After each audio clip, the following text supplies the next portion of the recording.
আমার পেট ব্যথা হয়ে গিয়েছিল, হাত ব্যথা হয়ে গিয়েছিল, হাঁটছিলাম। বাইকের যেমন গতি বাড়ানোর দরকার, তেমনি স্বপ্ন পূরণ, ওই স্বপ্নের পিছনে আমাদের গতির দরকার আছে। নারীদের পিছিয়ে পড়ার গল্প শোনা যায় প্রায়শই, কিন্তু সফলতার গল্প থাকে খুব অল্প সংখ্যক। তেমনি কক্সবাজারের পর্যটন নগরীতে এক নতুন বিরল উদাহরণ সৃষ্টি করেছেন লেডি বাইকার আলিফা। শুধুমাত্র নিজের জীবনেরই নয়, তিনি হয়ে উঠেছেন শতাধিক নারীর অনুপ্রেরণার প্রতীক। তার হাত ধরে অনেক নারীর যোগাযোগ ব্যবস্থায় কিংবা কোথাও যাতায়াত করতে তাদের খুব সুযোগ সুবিধার সৃষ্টি হয়েছে। লেডি বাইকার আলিফা শুধু বাইকের হ্যান্ডেল নয়, ধরে রেখেছেন নারীদের নতুন সম্ভাবনার পথ চলা। তার এই যাত্রা হয়তো অনেক নারীর জীবন বদলে দেবে।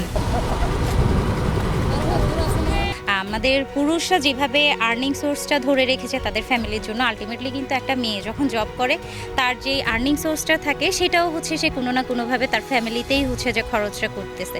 তো এটাতে হচ্ছে যে দুইজন একসাথে কাজ করলে হয় কি, মানে একটা সামঞ্জস্যতা থাকে। কেউ হচ্ছে যে বাচ্চাকে আনা নেওয়া করছে, যেটা আপনি এটাকে যদি ছোটোভাবে চিন্তা করেন ছোট না, সেও কিন্তু তার ফ্যামিলিতে একটা সাপোর্ট হিসেবে কাজ করছে।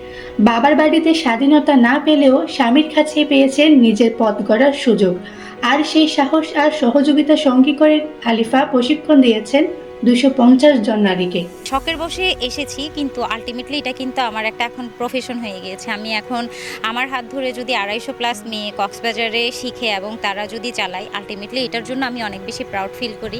কারণ এক একটা আপু যখন আসে তাদের জীবনের এক এক রকমের গল্প থাকে। ফ্যামিলি থেকে তো কখনোই অ্যালাউ করেনি যে বাইক চালানো শিখবে, বাট বিয়ের পরে যখন হাজব্যান্ডকে বলি তখন সে সাপোর্ট দিয়েছে।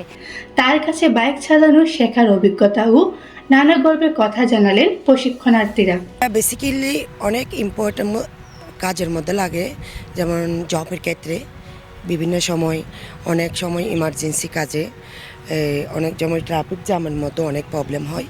যেহেতু নিজের একটা পার্সোনাল যদি বাইক থাকে, এটা দিয়ে আমি নিজের গন্তব্যস্থানে চলে যেতে পারি। ওইটাই হচ্ছে আমার মূল লক্ষ্যমাত্র। তো শিখাটা আমার শখ ছিল। এটা আমার প্রয়োজনীয় বলতে হচ্ছে আমার কাজের ক্ষেত্রে, আমিও হচ্ছে জানালাতে কাজ করি, সেই ক্ষেত্রে হচ্ছে আমার বিভিন্ন ধরনের রিপোর্ট করতে যেতে হয়, তখন আমি যেতে পারি। বা আদার্স আমার হুট করে কোথাও বের হতে হচ্ছে, আর্লি সময় বাঁচানোর জন্য হলো আমি বাইক চালানো শিখে এই জলদি যেতে পারতেছি। এটা আমার অনেক কাজেই আসছে।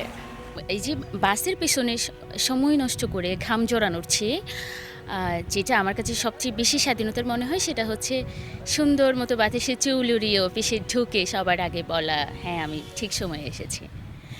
বাইক চালাতে গিয়ে একটা জিনিস শিখলাম, সেটা হচ্ছে বাইকে যেমন ব্রেকের দরকার, তেমনি জীবনেও ব্রেকের দরকার আছে। স্টারিং ধরেছি, এখনও নতুন, দেখছি আমার স্বপ্নটা কদ্দূর যায়। আমি শিখতেছি যে আমার যাতায়াতের সুবিধার জন্য আমার মানে বাচ্চা স্কুলে আনতে হবে, আর আমার হাজব্যান্ড বাইরে থাকে, শুধু আমার একটা ছেলে নিয়ে আনার জন্য কেউ নাই, আমি একা, এই জন্য আমি শিখতেছি। পাহাড়, সাগর আর নানা পথ পেরিয়ে তিনি বুঝিয়েছেন, একবার সাহস করে শুরু করলেই জীবন কতটা সহজ। নারী কখনো মা, নারী কখনো বোন, নারী কখনো স্ত্রী, নারী হলেন সংসারের সৌন্দর্য। কথায় আছে, যে নারী রাধে সে নারীর চুলও বাঁধে। সেটি করিয়ে দেখিয়েছেন কক্সবাজারের নারীরাও। সাথে ছিলাম আলিবা আবেদিন তাকসি, চিটাগং ট্রিবিউন।